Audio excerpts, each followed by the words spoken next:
This will be a short how-to video on how to use the butane burn-in knife.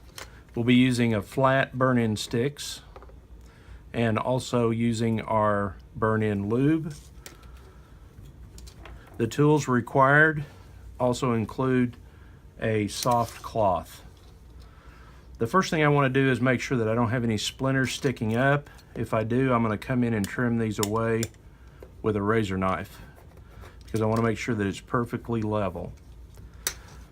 I'm going to go ahead and light the butane knife, but before I do, I want to caution you on using this in a volatile environment. This should never be used in or around a spray booth or in an area where there's a lot of dust in the air. This is an open flame. The flames actually come out of the ports here. So it is like having an open flame tool. And so we have to use extreme caution in the environment that we're using this in. So there's a little slide switch here. I'm going to slide it over to get the butane coming out. I'll strike the striker cap there to get it lit. You can see a blue flame coming out, and then the blue flame goes to an orange glow. Once it does that, I'm going to slide the control back to about 1/3. That should provide plenty of heat for the operation that we're going to do. I have a couple of colors here I'm going to intermix together. Once this heats up, it takes 3 or 4 minutes for it to heat. We're going to intermix these two colors to try to hit the background color that we have on our piece here. So once that begins to heat, I'll melt the material. When I'm using two different sticks to kind of blend, I'll hold them right next to each other and just melt them together and get the color adjusted. I'm going to put a little bit of material on the end of the knife and drip it into the defect. Just let it run off the tip of the knife down into the defect. I want to make sure I don't get any bubbles in the material. Once I have that filled, it's going to cool pretty rapidly, and it should be slightly above the surface.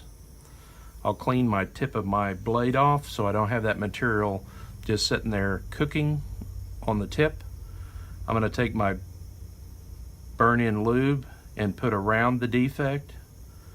The burn-in lube keeps us from burning the surface and also allows me to pick up the excess material. I like to go across the grain with a motion like an airplane coming in for a touch and go landing. Lay it on the surface, let it touch it, and then transfer the material to the rag immediately.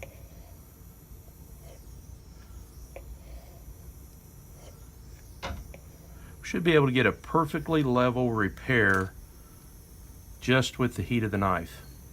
Now that feels real good, so I'm going to go ahead and wipe off my knife blade, turn off my knife, and prop it up out of the way, making sure it's not up against anything that it could damage.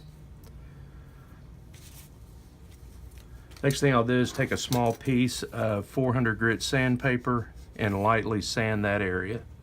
It doesn't take much sanding to get it perfectly level. We'll wipe away all of the excess material, excess burn-in lube. I'm going to take one of our felt markers, lightly touch the area, and blend it immediately with my finger. And oftentimes that's all that's necessary to finish up a burn-in. Now,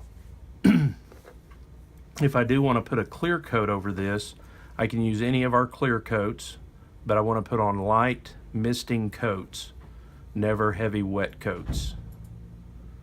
So that's the basic butane burn-in. Now the butane torch, I want to emphasize again, we use this only in a non-spray environment, a non-spray booth area where no finishing is taking place, so we don't have to worry about fumes. And then also we have to worry about dust because this is an open flame. So we just need to be very cautious with it. And that concludes the video.